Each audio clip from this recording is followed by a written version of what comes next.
it. So Mondstadt has been kind of depressingly ignored for a long time and maybe not gotten in much new historical lore, but in Update 3.0, we finally got back to Mondstadt lore, which is to say we actually only really got one new piece of Mondstadt lore, but it's the one I care the most about, which is the Bloodstained Knight, because he's the coolest and he's my favorite character, and this video is probably going to be a little bit on the long side, which is not to say that I neglected other lore, because that would be terrible, and I would never do that. But I like to rant, and the Bloodstained Knight is one of those topics that I really enjoy ranting about. So anyway, here we go. So the Bloodstained Knight, actually, at first he's not even called the Bloodstained Knight. He's called the White Knight, which, yeah, big change, right? It's, you know, bloodstained, white, very opposing, white armored dude. Anyway, so at first he's the White Knight. He's mentored by Rostam, who is mentioned in the previous video, which let me just shill myself here, which you should totally go watch, barring that if you prefer reading, which I don't mind. I also like reading, right? You could also, barring that, go read the wiki page on Rostam. Either way, honestly, the fact that Rostam is Rostam and the specifics of who he is are really not that important to the overall storyline here, which is that the Bloodstained Knight, then known as the White Knight, is a dude who serves in the Knights of Favonius, and he's good at what he does. He's really cool, according to the Black Sword. He's into, like, you know, justice, chivalry, swordsmanship, all of which he learns from Rostam and goes out to, like, execute in the world and, you know, try to make the world a better place and be a generally good dude, right? Like, people like him. This is the kind of guy who, like, if you passed him on the street, you'd look at him and you'd go, ah, man, yeah, this guy right here, a role player really into justice. Because, like, anyway, whatever. Side comments aside and legitimately weird things that I say sometimes. The White Knight, for example, goes on to also save the Maiden, mentioned in Maiden Beloved. The Maiden, at this point, after being saved, exchanges flowers with him. The White Knight gives her a pink rose-looking flower, which is the one you see in the Maiden Beloved set. In return, she gives him this nice white-looking flower, which is the one you see in the Bloodstained Chivalry set, which is also not white for reasons we'll get into later. Anyway, the Bloodstained Knight rides off, never gives her a second thought. I guess he must have been actually, like, legitimately really attractive, because after this, the Maiden never so much as looks at another suitor in her entire life, which, if you think about it, is actually a little depressing. Also, she looked at, like, the flowers they exchanged, and she went, ah, man, yeah, just like these books where, like, they exchanged them as a vow of, like, love or whatever. So, you know, she had maybe some attachment issues, but I'm sure he was really attractive, which in my defense is actually stated, but it's a little extreme. Anyway, moving on past, like, the depressingly forgettable Maiden, because she goes on to spend the rest of her life obsessed with him, and the Bloodstained Knight never remembers her again. Whatever. Moving past this, the Cataclysm happens, and, like, the White Knight, Bloodstained Knight, whatever, has definitely, you know, bigger problems than whether or not this random maiden he saved, like, a while back is still in love with him. So the Bloodstained Knight goes, Rostam dies in the Cataclysm, which, man, really sad. Like, you know, mentor death, this is staple, you know, hero stuff, right? Like, your mentor dies, and it's really sad. Anyway, this is actually not mentioned as being, like, a tragic event for him, which I think is a little odd, but based on inferences, you can probably assume he was kind of sad about this, right? The real triggering event, at least insofar as it's indicated in Bloodstained Chivalry, is the fact that during what is presumably the Cataclysm, the White Knight goes out, tries to save a village, succeeds in defeating the monsters. When he gets back to, like, the village or the civilians or whoever he was trying to save, like, the houses are gone, the people are dead, like, there's nobody left to save, even though he killed all the monsters. And at this point, he's like, man, I really love justice, so why don't we take justice and, like, use it, but to a really extreme level that most normal people would question by going out and slaughtering every monster ever in the name of justice, right? And he's like, man, my life goal should be to rid the world of monsters. So he goes out, he starts doing that, he goes around, kills lots and lots of monsters with black blood. So by that, we're talking about the monsters related to Cataclysm, to the Abyss. He goes out, starts slaughtering, is really good at what he does. The white flower from earlier, the one the Maiden gave him, yeah, it's now, like, stained black with blood, which is kind of a weird phrase, except he was killing monsters with black blood, so I guess it kind of works. Anyway, the point is, he does that, ravens follow him around because he leaves that much bloodshed in his wake, apparently, which is also, like, a misnomer, because ravens aren't actually attracted to blood, and they're getting an unfairly bad rap here, but that's neither here nor there. So, he goes off, he kills a lot of monsters, and then he has a midlife crisis when he saves this, civilian, and the civilian looks at him and, like, is like, oh my god, I'm terrified, because at this point, he's also super ugly. So, man, like, Rip Maiden, obsessed with this guy, he's no longer even that attractive. So, he's super ugly, he's wearing an iron mask to cover up his formerly amazing, like, you know, noble bloodline face or whatever. And she, like, this civilian he's rescued, looks at him and basically screams in fear and tries to run away, etc., etc. And he's like, ah, man, I've turned into the monsters I was trying to defeat, or whatever. You die a hero or live long enough to see yourself become the villain, something, right? Anyway, so he's having a really bad midlife crisis here, goes and is like, okay, so I am gonna go die in Khaenri'ah. It is a little unclear, like, how much he knows about Khaenri'ah in general. The Knights of Favonius did take an expedition to Khaenri'ah to try and stop, like, the origin of the monsters, but the point is, the Bloodstained Knight has enough prior experience with Khaenri'ah to know, like, how to get there, and that it was destroyed in the Cataclysm, and that it was also where all the monsters came out of.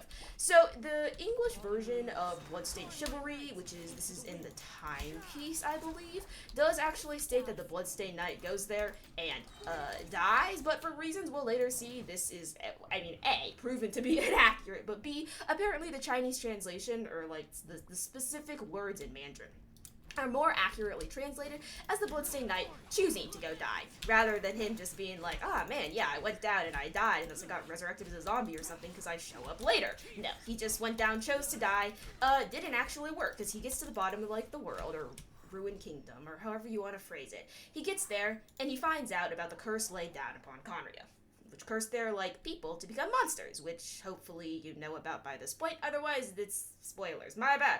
Anyway, the point is, Khaenri'ah's people, cursed into monsters, Bloodstained Knight gets there, is like, oh man, this is not justice, this is injustice. Instead of fighting these monsters, I should be helping these monsters, etc., etc., trying to solve this ultimate injustice.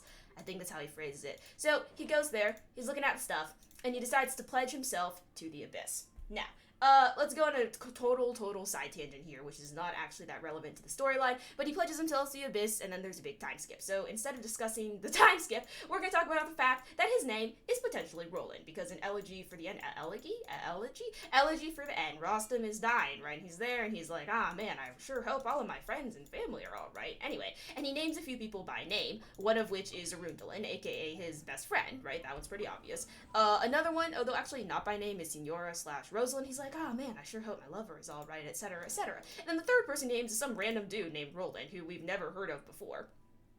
So it really only makes sense, kind of, if he's referring to the Bloodstained Knight here, because, again, he mentored the Bloodstained Knight, and there's nobody else we know of that Rostam was close to besides Rosalind, Bloodstained Knight. But, you know, could be also just some random other person. there's really no way to say for sure. So his name is maybe Roland, but maybe not Roland. Anyway, proceeding from, like, ultimately irrelevant tangents and trivia about the Bloodstained Knight that I really wouldn't be mentioning for pretty much any other character, right? At some point, the Bloodstained Knight makes his way to Sumeru. Specifically, he makes his way to Sumeru and ends up meeting up with the Viridescent Venerer.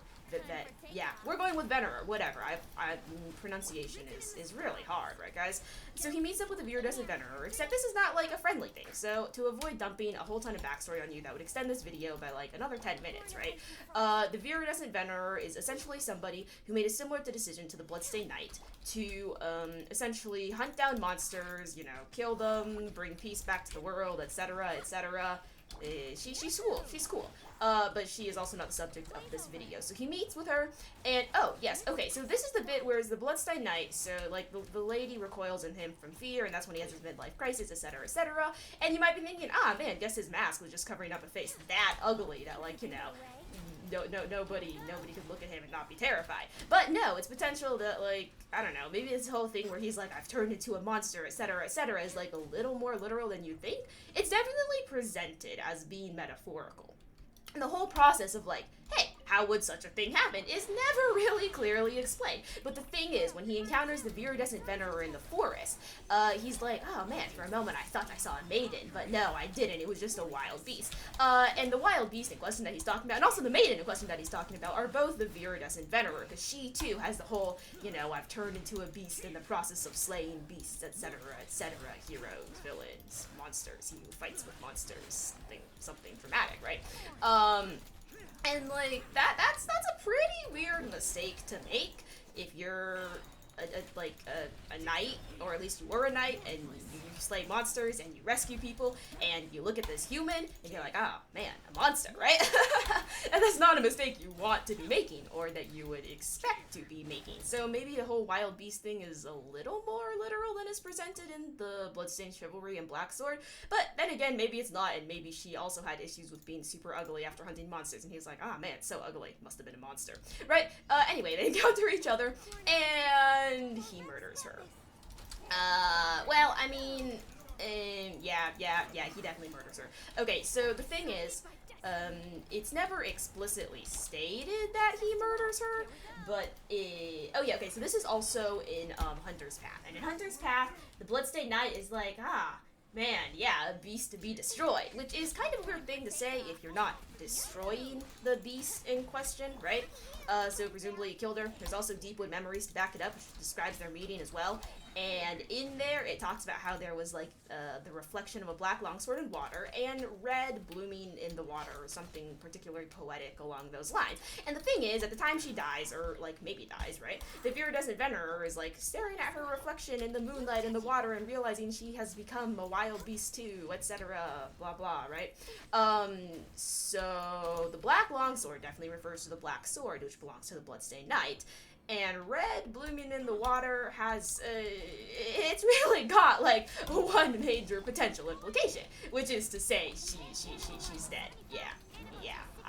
He also, like, hates monsters, although at this point he's also changed sides. Like, man, don't ask me. The point is, he probably kills her. So at this point, you might be thinking, wow, like this random side character from the Cataclysm, like he exists, but this is basically as much lore as any of the other Cataclysm characters get, except those who are like still surviving into modern day, like, you know, whatever. Like, but the point is that the Bloodstained Knight is really awesome. He's got a ton of lore, except for when he decides to make this lore really confusing, which is also more later revealed in 3.0, also by, like, Deepwood Memories, right? So going back to that previously referenced, Deepwood Memories is about the Viridescent Venerer, etc., etc. Actually, it's not, it's a Viridescent Venerer set, as you may have guessed from the name. But specifically, Deepwood Memories does have one artifact, which is the feather, which is about the Viridescent Venerer, and one of the things it talks about is this blind boy she meets, and, like, not to get into the whole, she's got a super long backstory thing here, right? The Viridescent Venerer essentially encounters a blind boy, and, like, that's the guy who, like, pushes her onto the path of monster hunting, similar to how the Bloodstained Knight ended up becoming the Bloodstained Knight, as a result of the whole, like, oh god, this is a really bad rotation, as a result of the whole he tries to save the village and fails thing, right? This is the impetus for, the Viridescent Venerer. And in Deepwood Memories, in the Feather, Scholar of Vines, it describes how the blind boy had an older brother, or actually, it doesn't say older, my bad, has a brother, a white-armored brother. And at this point, you may be going, oh wow, you're really jumping to conclusions here, right? Like, multiple people can wear white armor, it doesn't just have to be the Bloodstained Knight, and you just like the Bloodstained Knight a lot, so you're kind of making this up. No, okay, hear me out, right? So he's got a white-armored brother, and that alone would not be enough for me to say, oh, Bloodstained Knight connection, right? Except for the fact that the blind boy is also described as being obsessed with swordsmanship. Bloodstained Knight learned swordsmanship from his mentor, right? But being gentle at the same time, aka chivalry, and dogmatic but more committed to justice than anybody else. And at this point you're saying, hey, that sounds exactly like this guy I just heard several minutes listening to you rant on. Yeah, that's kind of the point, right? So it's definitely a weird coincidence that she runs into this boy, and the boy and his brother, if you combine them into one single entity, which really doesn't make much sense, would fit all the characteristics of, like, the Bloodstained Knight, who murders the Viridescent Venerer, right? To be fair, he didn't know as a person, but, well, I guess the Hellish Trails are still people. Well, okay, whatever, side tangents. So he kills the Viridescent Venerer, but there's also just, like, this random boy. So you do kind of have to ask the question whether or not it's related, but the thing is that, like, it's describing the boy and his brother is two separate people, and also, like, the Bloodstained Knight literally cannot be the blind boy because the blind boy is super dead, and the Bloodstained Knight is obviously not dead because he has to murder. Yeah.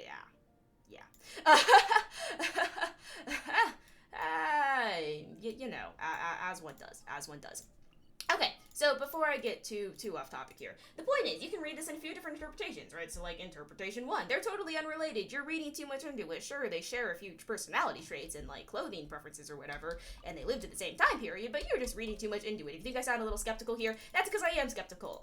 It's at least personally, I think it's a little too similar to just be a coincidence.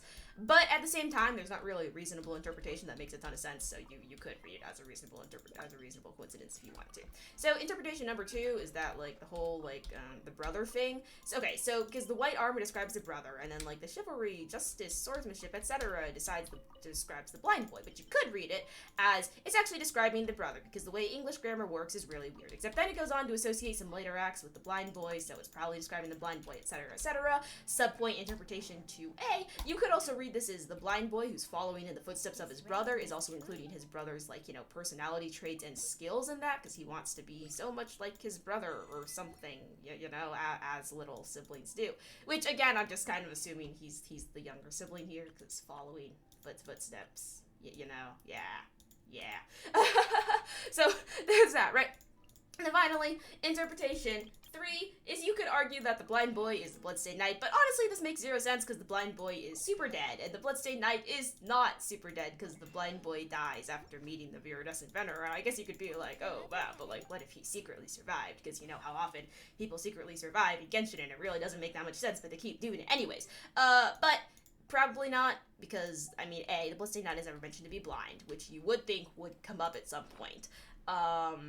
And also, just generally speaking, it doesn't make that much sense.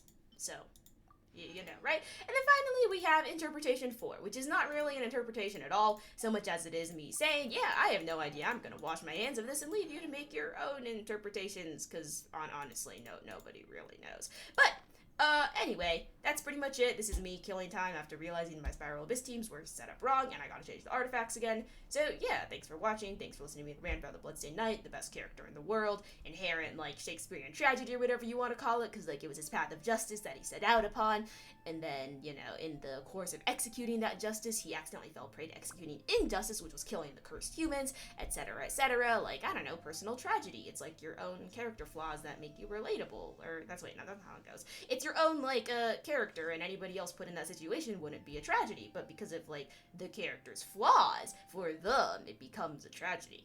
Yeah. Or, like, you know, something suitably poetic, literary. Something that, like, you know, you could turn it to your English teacher and they'd be like, oh, congratulations, 100 out of 100. This is almost too good. I think you plagiarized it from the internet somewhere on a Genshin lore video. Not that anybody would do that, because it's not actually that good of an interpretation. Anyway, thanks for watching. Have a nice day.